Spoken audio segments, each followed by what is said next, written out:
Bom dia, muito bom estar aqui com vocês, muito bom ver essa dedicação. Sábado de manhã não é para qualquer um, é para quem quer passar. Como o Rodrigo falou, é para quem quer passar e isso a gente não consegue sem esforço, sem dedicação. Tem pessoas que costumam se gabar, né, de que eu fui aprovado em um concurso, nem peguei no livro, nem estudei e consegui passar. Tá. Pode continuar? Mas esse definitivamente não foi o meu caso, não sei se é o caso de vocês, essa parcela privilegiada da população que consegue ser aprovada em um concurso sem passar. Principalmente um concurso concorrido como é o concurso da aeronáutica, o concurso das Forças Armadas de maneira geral. Então o que eu digo para vocês antes de a gente entrar no nosso tema aqui, bases sociológicas e função social da escola? Foco. Vocês já decoraram o que vai cair na prova? Já sabem, conhece de cor o edital do concurso? Já separaram o material? Já sabem a quantidade de material que vocês têm para estudar até a data da prova? Já sabem quantos dias tem daqui até a data da prova? Porque essa é uma estratégia que eu costumo utilizar. Eu reúno todo o material, eu pego toda a referência bibliográfica, tudo que vai cair na prova, reúno tudo aquilo, dá uma pilha assim de livro, de apostila, de vídeo, de aula no YouTube, junto tudo isso e aí verifico quantos dias eu tenho até a prova. Quantas páginas tem ali para eu estudar? Eu divido aquilo pela quantidade de dias e vou estudando. De segunda a sexta, sábado e domingo é para resolver a questão. E não tem mais vida social até eu alcançar o objetivo. E o nosso objetivo aqui é a aprovação no concurso. Em concurso público, a gente não estuda para passar. Você vai estudar até passar. E eu tenho certeza que se vocês focarem, se vocês tiverem isso como meta e colaborarem, até porque o sonho é de vocês, o objetivo é de vocês, então vamos colaborar. Se colaborarem, eu tenho certeza que vai ser sucesso aí no final. Não deixa se vencer pelo cansaço, não deixem se render pelas tentações aí das redes sociais, tudo isso que aparece, e vocês vão alcançar o objetivo e em breve seremos aí companheiras militares juntas. Tá bom, gente? Vamos lá então, bases sociológicas e função social da escola. Vou pedir só uma ajudinha, se eu me empolgar e sair falando de hora em hora, só sinaliza que a gente dá uma paradinha, toma um café, bebe uma água para ninguém dormir e não perder nada da aula. Vamos lá começar a falar sobre sociologia, gente. A sociologia, ela surge na primeira metade do século XIX, sob o impacto da Revolução Industrial e da Revolução Francesa, numa tentativa de compreensão das situações novas, criadas pela então nascente sociedade capitalista. Então, começa a surgir ali, a partir dessas revoluções, Revolução Industrial, Revolução Francesa, uma nova sociedade, um novo modelo de sociedade, que seria a sociedade capitalista, e instaura novas formas de organizar a vida social. Essas transformações ocorridas após a Revolução Industrial, como deslocamentos populacionais, novas relações de trabalho, consolidam a sociologia como ciência. Pois a própria sociedade, com essas revoluções aqui, a própria sociedade, ela passa a se constituir como um valioso objeto de estudo. Até então, a sociedade ela não era estudada como ciência, não existia uma metodologia para estudar essas questões sociais. E com essas grandes revoluções e as mudanças que elas trazem, a sociologia passa a se constituir esse objeto de estudo e ela vai estudar o quê? Como o nome já diz, a sociologia vai estudar a sociedade, através de pesquisa do comportamento humano e de suas várias formas de organização.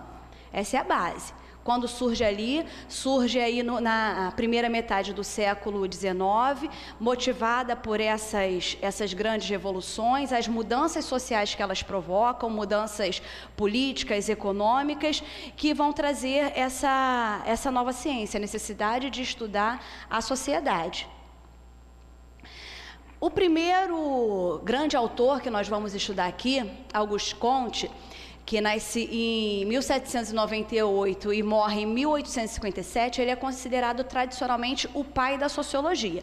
A gente vai ver aqui algumas premissas, algumas ideias que Comte nos traz e de que forma essas ideias contribuem para a educação, para a sociologia da educação, que é o nosso foco, e vamos falar à frente de outros pais da sociologia. Começando por ele, que nasce na França e vive em Paris em uma época de crise e agitação política. decorrentes da Revolução Francesa de 1789. Então, Comte, ele vive nesse contexto de agitação política, nesse contexto de mudança social. Por isso ele é considerado o pai da sociologia, porque ele começa a pensar nisso tudo como havendo uma necessidade de estabelecer parâmetros, critérios, métodos para se pensar a sociedade.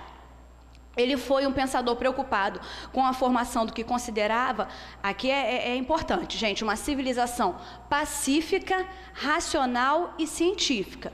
Comte, então, ele pensa numa sociedade pacífica, racional e científica.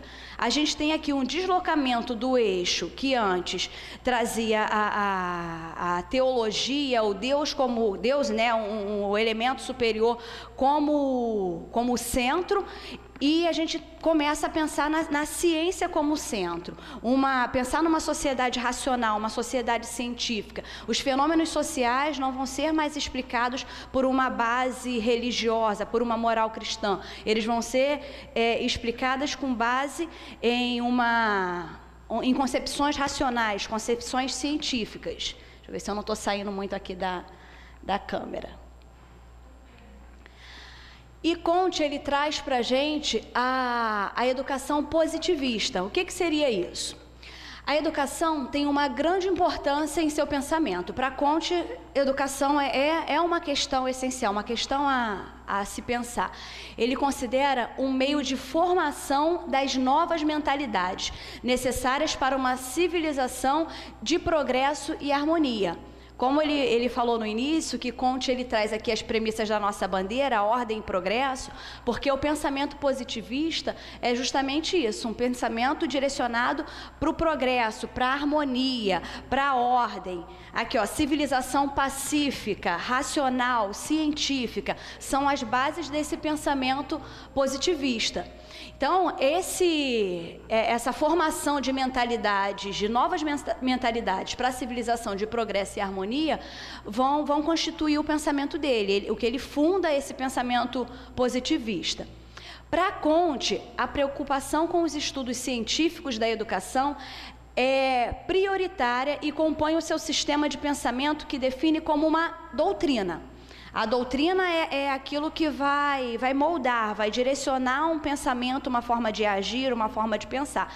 Só que a doutrina proposta aqui por Comte não é a doutrina que era apresentada até então, a doutrina da Igreja. Ele propõe uma outra doutrina, responsável pela transformação evolutiva do espírito humano, que seria a evolução do espírito humano em direção ao estado positivo. O estado positivo desse novo homem seria esse estado que possibilita a harmonia, o progresso, uma sociedade civilizada com uma base racional, com base na ciência. A ciência é o elemento básico para a gente entender as relações sociais. Não só as relações biológicas, as relações de interação na natureza, mas serviria também para explicar as relações sociais. O positivismo, o que seria, então, a gente resumindo aqui, o que seria o positivismo? É uma corrente filosófica que surgiu na França no início do século XIX e defende a ideia de que o conhecimento científico seria a única forma de conhecimento verdadeiro. Não é mais o conhecimento religioso, não é mais a teologia, é o conhecimento científico como a única forma de conhecimento verdadeiro. A partir desse saber, pode-se explicar coisas práticas, como das leis da física, das relações sociais, da ética. A ciência, que até então era usada para explicar os fenômenos naturais, ela é trazida para explicar também as relações sociais, ética. Comte propõe essa mudança. E os principais idealizadores do positivismo foram Auguste Comte e Stuart Mill. Então, aqui a gente já tem algumas bases para começar a entender a sociologia, como ela começa, onde surge, na primeira metade lá do século XIX, com Comte propondo essa mudança de eixo, de uma perspectiva de uma moral cristã, de uma moral religiosa, para uma perspectiva científica, racional, em busca de uma sociedade que trouxesse uma harmonia, a ordem, ordem, o progresso, a partir dessa perspectiva positivista. Comte, ele vai formular também as leis dos 3 estados. Ela é formulada por Comte ali em 1822. Segundo o autor, a história da humanidade passa por uma evolução natural. Observem a semelhança que ele traz do método científico das ciências naturais, né, que vai trazer uma evolução natural. Ele traz isso, ele incorpora isso para o estudo da sociedade. Então, ele entende que a história da humanidade passa por uma evolução natural, uma marcha progressiva do espírito humano. Quando a gente fala que espírito humano é da essência humana, do comportamento humano, uma marcha progressiva em direção a essa ideia positiva. Essa marcha, ela ocorre como um acontecimento necessário e inevitável, independentemente da vontade dos indivíduos. Então, ele concebe aqui, dentro das leis dos 3 estados e do pensamento positivista, que naturalmente a sociedade vai caminhar em direção a um estado positivo. Independente da vontade dos indivíduos, eles vão caminhar em direção a esse estado de harmonia, de coesão social, e que a educação vai exercer aí um papel para direcionar esse processo. Portanto, as leis dos 3 estados podem ser entendidas como um processo de educação da inteligência humana, que leva a uma evolução dos estágios mais simples e primitivos até o estágio mais complexo, que seria o estágio científico, urbano, industrial, o estágio que estava se apresentando ali naquela nova sociedade industrial, sociedade capitalista, a partir da Revolução Industrial, da Revolução Francesa, que é o estado positivo ou normal, por isso o positivismo. O estado positivo ou normal seria esse estado do indivíduo, do ser humano, com base nessa base científica, um indivíduo capaz de atuar nessa sociedade urbana e industrial. O objetivo seria esse, caminhar em direção a esses focos. Educação dentro dessa perspectiva positivista. A sociedade industrial, ela só pode se estruturar se cada indivíduo for educado para contribuir de forma útil em benefício do todo social. Então, vamos voltar lá para eu me adaptar às interrupções, não tem problema não. Então, aqui, dentro bem-vinda, tá? Dentro da educação positivista, a sociedade industrial, ela só vai se estruturar se cada indivíduo for educado para contribuir de forma útil em benefício do todo social. Lembra que eu falei lá no início daquela harmonia que se busca? Então, cada indivíduo vai trabalhar em prol da construção dessa harmonia, da harmonia do todo social. Cabe à educação a formação moral dos membros da sociedade, para que cheguem a um consenso. Na educação positivista, a gente não está pensando aqui em transformação da sociedade, em criar novas revoluções, em transformar os modos de produção, não. A gente está pensando aqui em consenso, em educar a mentalidade humana, em educar os espíritos, em educar a inteligência, para se estabelecer um consenso, com base no qual prevaleceria um estado de harmonia e ordem. Percebam que quando vocês observarem lá, na questão de prova, ideias que remetam a essa harmonia, ordem, consenso, busca do progresso, busca de uma sociedade racional, baseada na ciência, todas essas ideias estão relacionadas ao positivismo, a Comte. Então, a gente já tem algumas bases sociológicas para entender esse primeiro momento, esse primeiro degrau aqui da sociologia. Comte defendia que todos deveriam trabalhar produtivamente pelo bem da sociedade. Já as pessoas que nada produzissem deveriam ser julgadas inimigas da sociedade, que é justamente isso aqui. As pessoas precisam ser úteis, as pessoas precisam produzir pelo benefício social. Aquele que não produz é alguém considerado inútil e, portanto, inimigo da sociedade.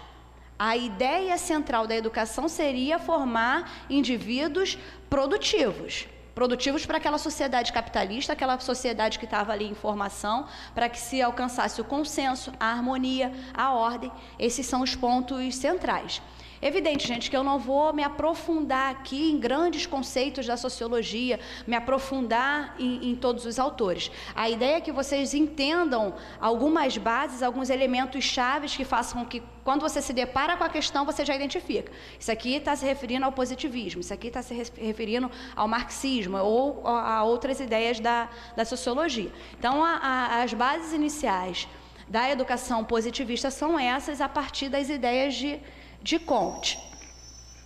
Diferentemente do poder espiritual católico, que é baseado na teologia cristã, o novo poder espiritual dessa formação, moral do indivíduo deveria fundar uma moral inspirada na razão. É o que eu falei, reforçando o que foi dito antes. Inspirada na razão, que tornasse possível a submissão pacífica e voluntária dos espíritos, em particular da classe operária.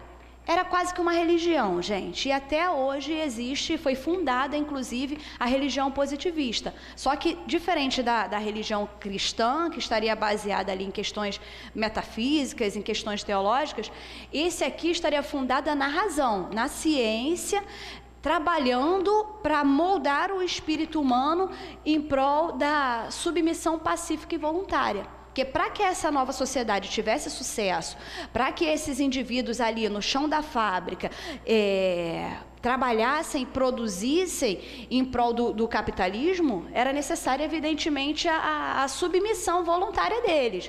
Não se podia ter a rebelião, não se podia ter indivíduos que ficassem se insurgindo contra aquele sistema. E foi nessa sociedade de muitas revoltas, rebeliões, que Comte formulou essas ideias, justamente para que conseguisse essa submissão pacífica dos operários, dos indivíduos ali daquele momento histórico. Por meio da educação, Comte pensava em superar o estado de agitação, olha aí o que eu falei, de agitação revolucionária existente na Europa, inculcando nos operários uma moral baseada na resignação à conjuntura de desigualdade social. Ou seja, dentro dessa ideia positivista, o operário ele deveria aceitar a condição em que ele se encontrava ali. Aceitar, se submeter, não questionar, não se insurgir, para com isso a educação ter um papel de superar esse estado de agitação revolucionária. O que Comte esperava com uma educação positivista era isso. Era acalmar os espíritos, o ânimo ali daqueles operários, para que as ideias capitalistas pudessem ascender, pudessem crescer. Se todo mundo começar a se rebelar, a se reunir e fazer greve, é evidente que os objetivos talvez não fossem alcançados com tanto sucesso. E a educação teria esse papel de modelar aí o indivíduo para aquela sociedade. Assim, a educação serviria tanto para disciplinar, quanto para adaptar os trabalhadores às mudanças que os avanços científicos e técnicos impunham ao mundo do trabalho. Então, se na questão de prova lá de vocês trouxer essa perspectiva de que a educação ela serve para disciplinar o indivíduo, para moldá-lo ao mundo do trabalho, para que eles se adaptem às mudanças desse mundo do trabalho, você sabe já que ela está se referindo a uma educação positivista.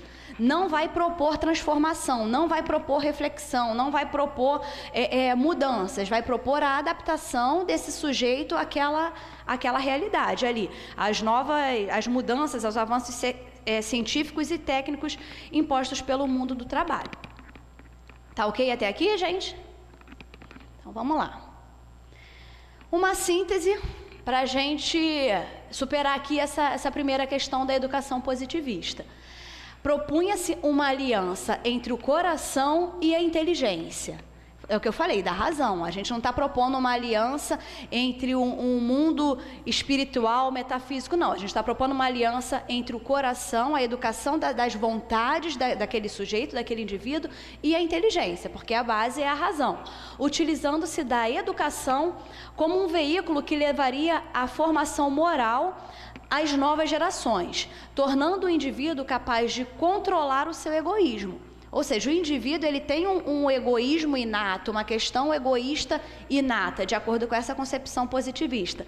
E a educação serviria justamente para controlar esse egoísmo por meio do progressivo desenvolvimento de suas funções afetivas e intelectuais, podendo dessa maneira integrar-se à ordem social positiva.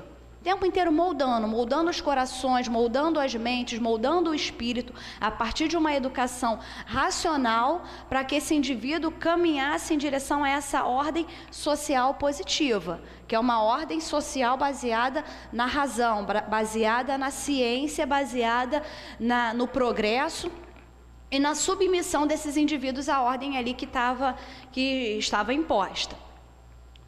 Tá ok até aqui, gente? Pegaram? Então, vamos para o próximo ponto. Após falarmos de Comte, a gente vai falar de Durkheim, que também foi um dos pais da sociologia, só que o Durkheim ele vai dar um passo à frente em direção à sociologia, especificamente da educação.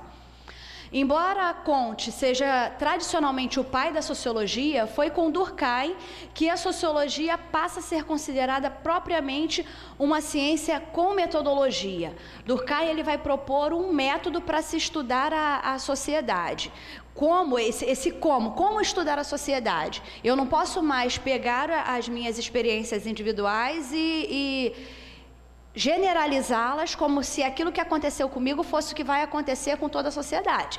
Não, ele propõe uma metodologia para estudar esses processos sociais. A partir dos estudos de Durkheim, foi possível romper a tendência dominante de reduzir aquilo que eu falei, os fenômenos sociais às experiências individuais.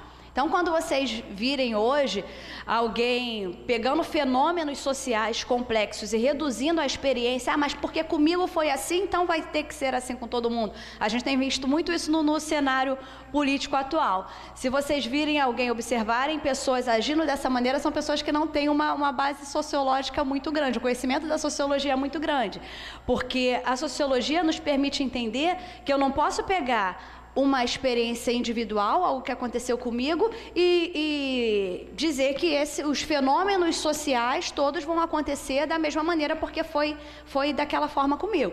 Então, a sociologia ajuda a gente a pensar nisso, e Durkheim traz essa transformação, essa mudança, romper com essa tendência. Eu não posso pegar experiências individuais para explicar fenômenos sociais complexos. Existe uma metodologia, ele trouxe uma metodologia que nos ajuda a pensar nesses fenômenos, o que eles causam,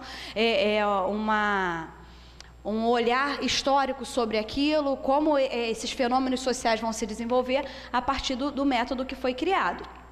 Além de atuar decisivamente no estabelecimento do estudo da sociedade enquanto ciência, sociedade aqui ela se tornou ciência, Durkheim é considerado o pai fundador da sociologia da educação. Então, estudamos Comte lá, que traz a sociologia na primeira metade do século XIX, para aquele cenário de revolução, aquele cenário de inquietação na Europa dos trabalhadores, e em seguida a gente tem Durkheim propondo, trazendo essa metodologia, dando um passo à frente e se tornando aí o pai fundador da sociologia da educação, que ele vai pensar especificamente a educação como um instrumento essencial para mudanças nessa sociedade. Durkheim foi profundamente influenciado pela concepção kantiana, profundamente influenciado por Comte. Então, aquela concepção positivista vai ser vista também aqui nas ideias de Durkheim. A concepção de Comte de sociedade e de ciência, acreditando também na existência de um processo social evolutivo. Aquela ideia que eles trazem da ciência natural, de uma evolução natural, Durkheim também observa dessa maneira. Existe um processo social evolutivo natural, regido por leis naturais que ocorrem independente das ações individuais, das ações de cada um. Como Comte, Durkheim também via muitas semelhanças entre a maneira como se estruturam as sociedades humanas e o funcionamento dos organismos biológicos. Eles trazem essa relação entre a ciência que estuda os fenômenos biológicos e a ciência que vai agora estudar as sociedades. Ele entende como uma evolução natural, processos que vão acontecer independente da vontade humana. Como acontece na biologia, ele entende que aconteceria também na sociologia. A educação para Durkheim. A educação é um instrumento de consciência coletiva, por meio do qual a sociedade socializa as novas gerações de acordo com seus pressupostos morais, religiosos, etc. Durkheim, a concepção de educação para Durkheim, gente, se for perguntado para Durkheim qual é a concepção de educação, ele traz essa ideia de consciência coletiva. A sociedade vai socializar as novas gerações. É o que é feito efetivamente. Quando nasce uma criança, um novo indivíduo ali naquela família, a gente não socializa com base nos valores que nós recebemos dos nossos pais, valores morais, valores religiosos, éticos, tudo isso é com base no que nós recebemos lá atrás, reorganizamos e passamos para as novas gerações. A educação para Durkheim é isso.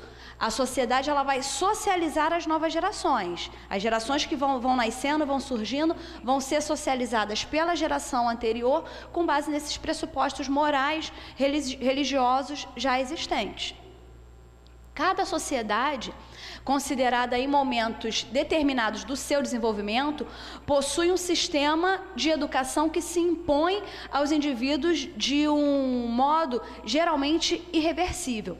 O sistema educacional ele se impõe ao sujeito. Eu não posso lá escolher a forma como eu vou ser educada. A criança de 5 anos, de 6 anos, ela não escolhe a forma como ela vai ser educada. O sistema educacional daquela sociedade onde ela nasceu é que vai impor as regras morais, as regras religiosas. Alguém que nasce aqui no Brasil vai se submeter, vai estar debaixo das normas de uma educação com base nos princípios da nossa sociedade. Alguém que nasce no Oriente Médio vai estar ali debaixo dos princípios religiosos, morais, éticos de uma educação de uma outra sociedade. Alguém que nasce no Brasil hoje vai receber uma educação. Alguém que nasceu no século XIX, uma outra educação. Então, a educação ela tem esse caráter impositivo sobre os indivíduos de modo geralmente irresistível. Não tem muito o que você fazer em relação a isso. A educação se impõe. Isso na concepção de Durkheim, tá, gente? Lembrando sempre que eu estou trazendo, isso que ela falou agora é Durkheim, o que ela falou antes foi Comte. Isso na concepção de Durkheim. É por isso que Durkheim afirma que as novas gerações devem ser educadas, levando-se em consideração que a sociedade se encontra diante de uma tábula rasa. Todos os pedagogos aqui ouviram muito falar da tábula rasa. O que seria essa tábula rasa? Numa tradução do latim, seria mesmo uma tábua rasa, uma tábua lixada, ou seja, uma folha em branco. O indivíduo, quando nasce, nessa concepção de Durkheim, ele seria uma folha em branco e a sociedade vai imprimir nesse indivíduo todos os valores, todos os conhecimentos históricos, tudo que foi acumulado ao longo das gerações. Então, para Durkheim, quando nasce ali uma criança, nós temos uma folha em branco para moldá-lo conforme nós quisermos. Então, a educação também teria esse papel. Eu tenho diante de mim lá uma turma de alunos, de crianças, adolescentes, adultos, crianças, né, principalmente que estão em formação. Eu vou entendê-los como tábulas rasas. O professor, ele detém o conhecimento, o tutor, o educador, ele detém esse conhecimento que ele vai imprimir nessas novas gerações. Eu ignoro que essas novas gerações possuam conhecimentos prévios, que eles possuam vivências, experiências individuais. Eu ignoro tudo isso e entendo que a educação, a escola, ela pode ter esse papel de moldar esse indivíduo. Ainda Durkheim, na Sociologia da Educação, ele defende o argumento de que a educação se organiza enquanto instituição para realizar uma função moralizadora da sociedade. Então a gente vai ver aqui muita conexão entre Durkheim e Comte, né? Durkheim nasce justamente no ano seguinte à morte de Comte, né? E morrem os dois com 59 anos, tem umas questões assim, então vocês vão lembrar sempre, associando Comte, Durkheim. Ele vai trazer também nessa perspectiva de função moralizadora da sociedade, sendo responsável por imprimir no homem um conjunto de valores, comportamentos, regras e atitudes que serão indispensáveis para a coesão social. Então, a gente vai ver muita ligação entre a ideia dos dois. Aqui a gente não tem uma perspectiva de sujeito para uma revolução, uma transformação dessa sociedade, para que ele se insurja contra essa sociedade. Não. A ideia de Durkheim vai ser em relação a imprimir exatamente, reproduzir a sociedade como ela está, como ela é. Eu não quero transformar, eu quero que essa nova geração reproduza a sociedade como ela é, reproduzindo os valores, reproduzindo os comportamentos, as regras, as atitudes para a coesão social. Quem não se enquadra nisso não serve. Então, o papel da educação é essa função moralizadora para adaptar esses sujeitos, esses novos indivíduos, essas novas gerações. Ainda é papel da educação para Durkheim garantir a manutenção de certos laços sociais na sociedade moderna, através do desenvolvimento de 3 funções. Atenção aqui para essas 3 funções que a educação, né, deve exercer: senso de disciplina, pertencimento ao grupo e autonomia individual dos sujeitos. Observem aqui o que eu falei. Dentro dessa perspectiva, senso de disciplina. Esse sujeito, ele tem que ser disciplinado. Disciplinado por quê? Porque depois ele vai se deparar com o mundo do trabalho, com a fábrica, e essa sociedade, ela espera um sujeito disciplinado. Não um sujeito insurgente, um sujeito revolucionário, um sujeito contestador. Não é isso que a sociedade aqui, proposta por Durkheim e por Comte, esperavam. Eles queriam que a educação servisse para que o indivíduo saísse da escola, saísse daquele ambiente educacional com um senso de disciplina. Também de pertencimento ao grupo, para aquela coesão social que eles tanto falam, e de autonomia individual dos sujeitos, que seria o conhecimento do papel dele dentro da sociedade, que todos eles vão trabalhar em prol de um objetivo comum. Seria a autonomia nesse sentido, do papel dele dentro dessa sociedade. Portanto, finalizando aqui a parte de Durkheim, do ponto de vista sociológico, a educação pode ser definida como a ação exercida pelas gerações adultas sobre aquelas ainda não amadurecidas para a vida social. Educação para Durkheim é isso. É aquela educação que as gerações maduras, as gerações antigas vão exercer sobre as novas gerações, que ainda não estão amadurecidas para essa vida em sociedade. Ou, resumindo, a educação é a socialização da criança. A educação serve para isso: socializar a criança, socializar as novas gerações. Transformar a sociedade? Não. Socializar aquela educação à sociedade já existente, para que ele se molde, se adapte de maneira ordeira a essa sociedade, em direção ao progresso da ciência, em direção à razão, em direção a essa sociedade capitalista. E aqui à frente nós vamos falar de outros pais também fundadores da sociologia. Falamos então de Comte, falamos de Durkheim, vou falar de Marx e de Weber. Mas agora dá só uma pausa para vocês tomarem uma água, tomarem um cafezinho, e a gente volta em 10 minutinhos.